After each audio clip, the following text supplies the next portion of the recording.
Once again, welcome to Heart of the Shepherd. It is Tuesday, January the 2nd, 2024.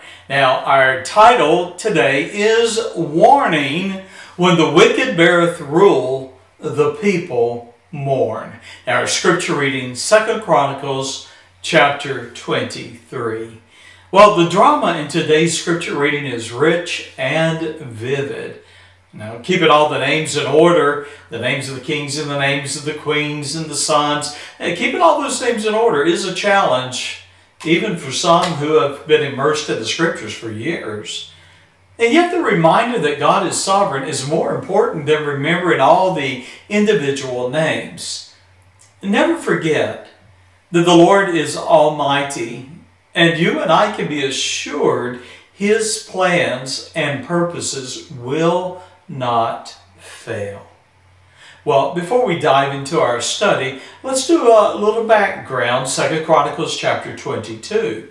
Now, remember, the kingdom of Judah endured years of sorrow, for the kings of that nation turned from the Lord, and they followed in the wicked ways of the kings of Israel, that being the northern 10 tribes. Now, remember that when Athaliah, who was the wife of Jehoram and the daughter of Ahab, when she learned that her son, King Ahaziah, had been slain, she moved to make herself queen.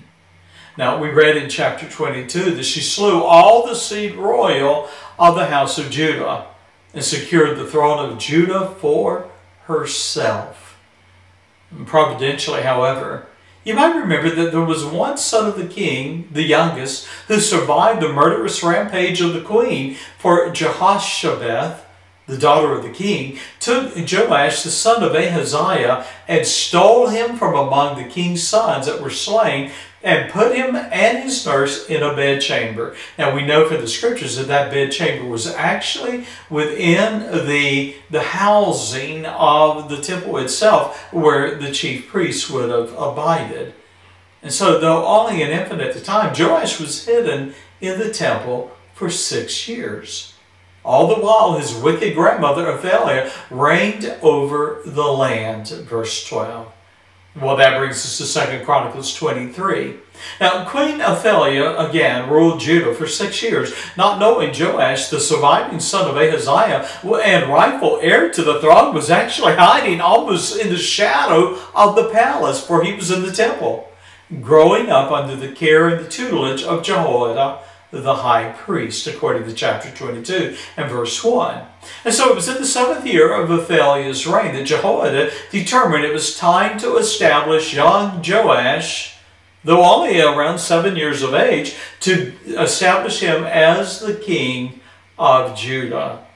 Now, Jehoiada then chose 5 centurions. Centurions are captains of 100 soldiers. And so he chose 5 centurions to draft a trusted troop of men to challenge the queen and crown Joash as king. Now, those men went throughout Judah, and they invited the Levites and leaders of the kingdom to gather in Jerusalem. With Jehoiada presiding, the leaders of Judah gathered, and we read that they made a covenant that recognized Joash as the rightful king and heir to his father's throne. Chapter 23 and verse 3. Well, what followed is what I would describe as a righteous insurrection. In chapter 23 and verses 4 through 9. Now, gathering to crown young Joash king were the Levites, for they represented the priestly order, fathers of households, being the leaders of the nation, and soldiers charged with securing the temple and protecting the young prince. Now, the soldiers were divided, we read, into 3 groups. 1/3 were assigned to the temple, a third to stand guard at the palace, and another third to guard the gate called the Foundation, verses 4 and 5. Now, those soldiers were charged with protecting the king and ensuring that no one hostile would enter the temple or be a threat to Joash.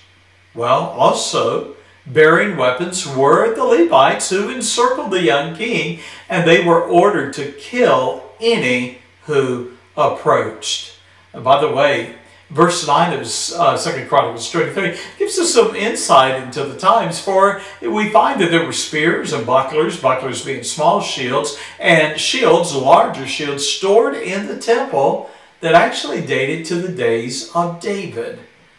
And now we have in verses 10 through 15 of chapter 23 the crowning of a king, with armed men staged at every approach to the temple. In verse 10, the young Joash was brought into a circle of the Levites, where he was crowned and anointed as king of Judah. In verse 11. Well, hearing men shouting, "God save the king," and others running and praising the king, Queen Athaliah entered the temple. Well, the queen looked, and behold, the king, this young boy, stood at his pillar. And seeing the people shouting and sounding trumpets and singing, we read that the queen rent her robes as she shouted, "Treason! Treason!" in verse 13. Well, then Jehoiada, the chief priest, ordered her removed from the temple, and any who followed her to be killed. Verse 14. And so we read in verse 15, and so they laid hands on the queen, and when she was come to the entering of the horse gate by the king's house, they slew her there. Well, what followed this moment was a revival, beginning in verse 16 and verse 17, with the wicked Queen Athaliah dead, and the 7-year-old rather, Joash crowned king. Jehoiada the priest established a covenant with the Lord between himself, the people, and the king. The people then, we read in verse 17, destroyed the temple to Baal, his altars and images in Judah. They also slew Mattan, the priest of Baal. Verse 18 through 21, the law and the commandments returned to their prominence and influence in Israel, or Judah rather, as God would have it to be. And so with the queen dead and Joash crowned as king, the priest Jehoiada reinstituted the offices and orders of the priest, revived the sacrifices and offerings of the Lord as it is written in the law of Moses in verse 18. In verse 18 and 19 we read that singers were appointed, porters were assigned to guard the entrances to the temple, and as the king's mentor and counselor, Jehoiada and the leaders of Judah brought Joash to the palace. And we read in verse 21, they set the king upon the throne of the kingdom. Well, a closing thought for you today. I close with a reminder of where the recent troubles in Judah began. You see, the sorrows that haunted the nation can be traced to King Jehoshaphat. Though a godly king, he had compromised with Ahab, the wicked king of Israel. Well, King Jehoshaphat allowed his son Jehoram to marry Athaliah. And she was a heathen, idol-worshipping woman of Ahab's lineage. And though it might have been politically expedient, that marriage set in motion events that brought trouble, sorrow, and death upon Judah as a nation. With Queen Athaliah's death and Joash installed as king under the tutelage of the priest Jehoiada, the wicked were no longer in power. And with the rightful heir on the throne, we read in verse 21 that all the people of the land rejoiced and the city was quiet. Well, I think a proverb of Solomon is one that we should apply not only to our understanding of the scripture we just studied, but especially to our own day and world. For we read these words of Proverbs 29 and verse 2. And when the righteous are in authority, the people rejoice.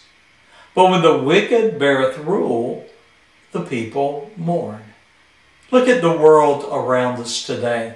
Look at our nation, and look at perhaps your nation if you're from another country in this world. Are the righteous are the people rejoicing? If they aren't, it's because there are good and righteous men and women in places of authority. But if your nation is mourning and torn with trouble and strife, be assured, those are times in which the wicked bear rule. Well, I pray that we've learned much from this study today.